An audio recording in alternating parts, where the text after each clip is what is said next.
It was great to be part of a community and get to know people and get to know the kids, not just on a school level, but just more personal.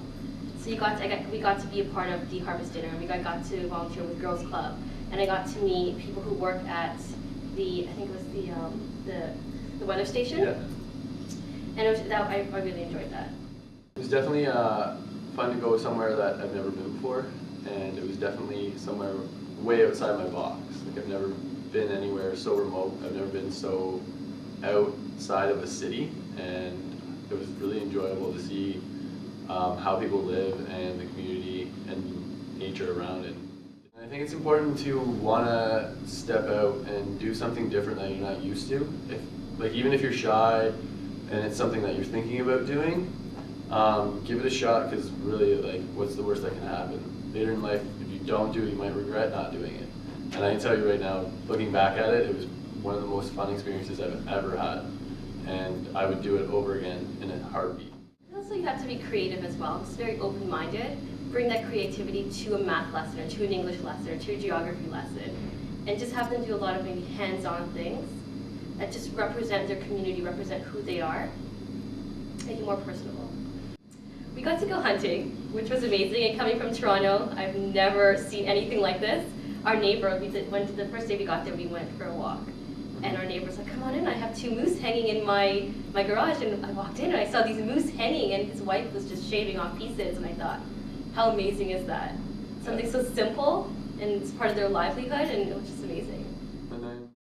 I think I did. My associate talked a lot about the 7 grandfather teachings, and she instilled that into her classroom. So the kids learned a lot about how to say the 7 grandfather teachings, and she did also the days of the week, and she talked about a few of the traditions, and she embedded it very well into her curriculum, into her coursework. So I got to see a little bit of that, but I just got to see a little bit of the social culture, like no eye contact. Like a lot of the times when I first started teaching, I would say, stop, look, and listen. A lot of kids are not going to look at me, and just because they're not looking at me doesn't mean they're not listening. And I found that out a couple weeks later when we had a discussion about that, and so she told me, you know what, don't worry about the eye contact, that does not mean that they're listening, right? They don't have to look at you to listen, they can hear you. Yeah, we got to see a lot of the community aspect as well, and how the community works together. Like, everybody up there, there was a truck stuck in a road, down a road, and the community went out, a couple people from the community went out and got it out. And, down south, you pay a tow truck to come get you. My battery died one day on my car. The guy that owns the local garage came over, jumped my car, and he just told me, he's like, oh yeah, that's good, don't worry about paying me, And whereas in Southern Ontario, that would have been a bill that I would have had to pay. And so they really do rally around each other and take care of each other, and that's really neat to see. They kind of think we were really good role models. So we had so much energy, and we were just loving what we were doing. And I think the kids fed off of that. Yes, it was challenging, but there were some amazing moments. I love the feeling of community. I grew up in Toronto, and I love the city. It's part of who I am. I never thought I would enjoy living or working anywhere else. But going up to this small community, I think I really saw for the first time what community was. Just everybody coming together, regardless of difference, coming together, doing those different events, working together. I enjoyed that. And I loved it so much that I would consider going up again and actually working there.